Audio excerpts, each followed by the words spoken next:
لوگوں کے حساب کا وقت قریب آ گیا، وَهُمْ فِي غَفْلَةٍ مُعْرِضُونَ، اور وہ ابھی بھی غفلت میں منہ پھیرے ہوئے ہیں۔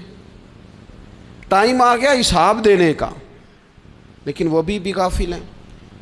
ہمارے جو زیادہ تر نقصان زندگی میں ہوئے ہیں وہ صرف ہماری غفلت کی وجہ سے ہوئے۔ ہم نے چیزوں پر توجہ نہیں دی، چیزیں گڑبڑ ہو گئیں۔ جس آدمی نے پھول لگائے ہوں، پھل لگائے ہوں، کھیتی لگائی ہو، وہ دانہ ڈال کے پانی دے کے فارغ نہیں ہو سکتا، اسے توجہ کرنی پڑتی ہے۔ اور کسی نے کہا تھا مالی جیندے ہون تو پھر بوٹے سوکدے نہیں، اگر موجود ہونا ان کو سینچنے والا، رکھوالی کرنے والا، تو پھر ان کی جڑیں کبھی خشک نہیں ہوا کرتی۔ ہماری جو غفلتیں ہیں یہ بڑی ضرر کا باعث ہیں، نقصان کا باعث، اور مجبوری معاف ہوتی ہے، غفلت معاف نہیں ہوتی۔ اسکول میں پڑھتے تھے، مدرسے میں پڑھتے تھے، تو ایک مجبوری ہو گئی جی، خدا نہ خواستہ گھر میں کوئی پریشانی ہو گئی تو اساتذہ اس پر سزا نہیں دیتے۔ کوئی خوشی کا موقع ہے گھر میں، فیملی میں کسی کی شادی ہے، اساتذہ اس پر سزا نہیں دیتے۔ لیکن اگر کبھی پتہ چلتا تھا نا کہ یہ گھر سے تو آیا تھا لیکن مدرسے نہیں آیا، یہ اسکول نہیں آیا، رستے میں غافل ہو گیا، تو یہ بات خوفناک تھی۔ یہ قابل سزا جرم تھا کہ تو غافل ہو گیا اپنی پڑھائی سے، تو گھر سے آیا اور یہاں نہیں آیا۔ غفلت قابل سزا ہوتی ہے، مجبوری کی معافی ہوتی ہے۔ ہمارا آج کل جو مسئلہ ہے وہ غفلت کا ہے۔ ڈھیر سارے لوگ ہیں، سمجھدار بھی ہیں، سیانے بھی ہیں، معاملہ فہم بھی ہیں، باشعور بھی ہیں، تعلیم کی ڈگریاں بھی رکھتے ہیں، لیکن اگر ان کی زندگیوں کی تکلیفوں کو دیکھا جائے اور بے آباد روح کو دیکھا جائے اور سجدوں سے ان کی دوری کو دیکھا جائے تو ایک ہی بات سمجھ میں آتی ہے کہ پتہ سارا ہے لیکن لے ڈوبی ہے غفلت، توجہ نہیں کی۔ لائق بچہ بھی نالائق ترین زندگی گزارتا ہے، اس لیے کہ اس کے لائق ہونے کے ساتھ ساتھ اس کا توجہ کرنا بھی تو ضروری ہے نا۔ نرے لائق کا کیا فائدہ اگر وہ محنتی نہیں، اگر وہ توجہ ہی نہیں کرتا، اپنا سبق دھیان سے سنتا پڑھتا ہی نہیں، تو بھی جتنا مرضی لائق ہو پیچھے رہ جائے گا۔ اور کئی نالائق ہوتے ہیں، رٹا لگا کے پاس ہوتے ہیں، پر چلو رٹا تو لگاتے ہیں نا، محنت تو کرتے ہیں نا، جد و جہد تو کرتے ہیں۔ کئی نالائق جد و جہد کے باعث آگے گزر جاتے ہیں، اور کوئی اسی چکر میں رہ جاتے ہیں میں بڑا لائق ہوں، کل پڑھ لوں گا، پرسوں پڑھ لوں گا، ہفتہ تیاری کر کے پاس ہو جاؤں گا۔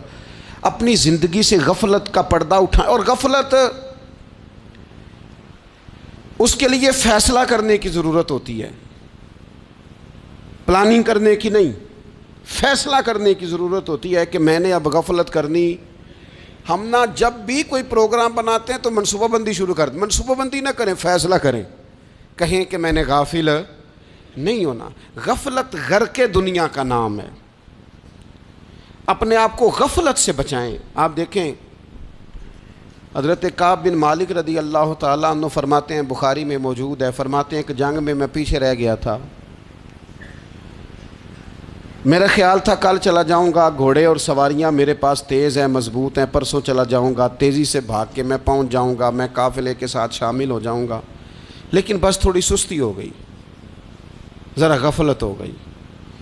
آپ فرماتے ہیں جب سب لوگ چلے گئے حضور علیہ السلام کے ساتھ جہاد میں اور میں پیچھے رہ گیا، تو پھر جب چند دن گزر گئے اور محبوب کے واپس آنے کا ٹائم ہو گیا تو اب میں غور کرتا سمجھتا تو مجھے مدینے میں یہاں بزدل لوگ نظر آتے، اور کون نظر آتے؟ جو منافق تھے، وہ منافق بزدل دکھائی دیتے، یا مجھے عورتیں اور بچے دکھائی دیتے۔ میں پریشان ہوا، حضور واپس آ گئے۔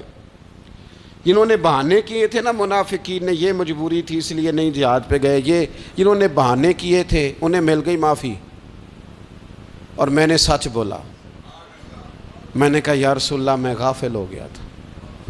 اب کہتے ہیں میں نے جب کہا نا حضور سستی ہو گئی تھی، ذرا غفلت ہو گئی، تو بندہ محبوب سے ہی غافل ہو جائے، بندہ وہیں سے غافل ہو جائے۔ جو دم غافل سو دم کافر، سانو مرشد اے ہو پڑھایا۔ جب کہا نا حضور وہ غلطی ہو گئی، کوئی مجبوری نہیں تھی، تو فرماتے ہیں باقیوں کو معافی مل گئی، میرے ساتھ حضور ناراض ہو گئے، ایک دن نہیں، 2 دن نہیں، 50 دن حضور ناراض رہے۔ مدینے کی گلیوں نے مجھے پہچاننا چھوڑ دیا، در و دیوار سے مجھے یوں لگتا تھا کہ میں پردیسی ہوں۔ فرماتے ہیں میں مسجد میں آتا تھا، میں جب محبوب کو دیکھتا تو حضور رخ انور پھیر لیتے، اور مجھے پتا تھا جب میرا چہرہ ادھر ادھر ہوتا تو پھر کریم رحمت کی نظر فرماتے ہیں 50 دن مسلسل۔ پھر مجھے حکم ہوا کہ بیوی بھی بھیج دو، میکے بچے بھی بھیج دو، ننہال یعنی تنہا رہ جاؤ۔ فرماتے ہیں وہ میں نے قید تنہائی کاٹی، لیکن شکر اللہ کا یہ ہے کہ میں سچا تھا، بس ذرا بھول گیا تھا، بس ذرا غفلت ہو گئی تھی۔ تو فرماتے ہیں پھر اللہ تبارک و تعالیٰ نے میرے اوپر فضل یہ فرمایا کہ میری توبہ کا اعلان رب نے قرآن مجید میں فرمایا۔ تو غافل نہ بنے کبھی بھی۔ ہمارا نہ مسئلہ یہ ہے، اور آپ نے ناراض نہیں ہونا، ڈھیر سارے لوگ غافل ہو جاتے ہیں، مالدار بھی غافل ہیں، صاحبان علم بھی الا ماشاء اللہ بہت ساری جگہوں پہ غافل ہیں۔ جن لوگوں کو 4 لوگ جاننے لگ جاتے ہیں، کوئی مقام حاصل ہو جاتا ہے، وہ بھی بہت ساری جگہوں سے